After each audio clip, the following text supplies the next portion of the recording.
Assalamualaikum warahmatullahi wabarakatuh. Perkenalkan, nama saya Fiona Aprilia, NIM 20310100007 dari Prodi Ilmu Administrasi Negara.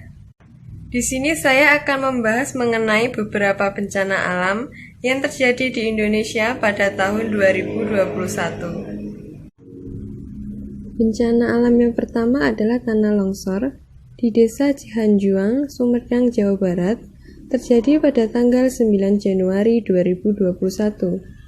Menurut Pusat Vulkanologi dan Mitigasi Bencana Geologi, mengungkap penyebab tanah longsor yang terjadi di Desa Cihanjuang, yaitu disebabkan karena kondisi geologi. Kawasan tersebut merupakan zona kerentanan gerakan tanah pada kategori sedang hingga tinggi. Dari bencana tersebut, 40 orang meninggal dunia, 3 orang luka berat, 22 orang luka ringan, dan 26 rumah mengalami kerusakan. Selanjutnya, angin puting beliung yang terjadi di Wonogiri, Jawa Tengah.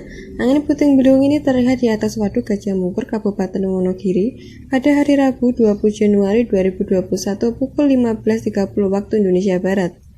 Kepala Pelaksana Badan Penanggulangan Bencana Daerah atau BPBD Kabupaten Wonogiri mengonfirmasikan dengan adanya fenomena tersebut. Angin puting beliung berdurasi 10 hingga 15 menit. Setelah beberapa menit berputar di atas waduk tersebut, pusaran angin lalu mengarah ke selatan dan tidak sampai ke pemukiman warga, sehingga tidak ada korban jiwa. Angin puting beliung atau biasa yang disebut dengan keleret tahun oleh warga hampir terjadi setiap tahun di lokasi yang sama. Selanjutnya, bencana banjir menggenangi Kabupaten Sintang, Kalimantan Barat pada Kamis 21 Oktober 2021. Banjir terjadi setelah hujan ekstrim mengguyur sehingga debit air Sungai Kapuas dan Melawi meluas. Menurut Presiden Joko Widodo, banjir terjadi akibat kerusakan lingkungan di daerah tangkapan hujan. Jokowi akan memperbaiki kerusakan daerah tangkapan hujan mulai tahun depan. Kemudian, persemaian atau nursery akan dilakukan sehingga ada penghijauan di daerah hulu. Warga terdampak mencapai 124.000 orang dan ada satu warga berinisial HS umur 41 tahun dinyatakan tewas di rumahnya akibat banjir. Kesimpulannya yaitu, bencana alam merupakan bencana yang diakibatkan oleh peristiwa yang disebabkan oleh alam antara lain banjir, tanah longsor, dan angin puting beliung.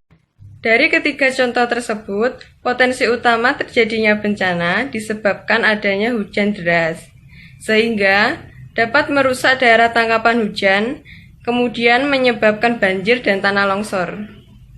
Kemudian, angin puting beliung tersebut merupakan angin puting beliung atau bisa disebut keleret tahun oleh warga yang kemungkinan muncul di setiap tahun di tempat yang sama.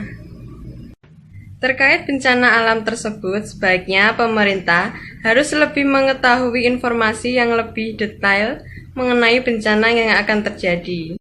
Lalu, pemerintah memberi himbauan kepada masyarakat untuk bersiaga dan segera mencari tempat yang aman sebelum bencana tersebut terjadi. Sekian pemaparan saya tentang bencana alam. Kurang lebihnya mohon maaf. Wassalamualaikum warahmatullahi wabarakatuh.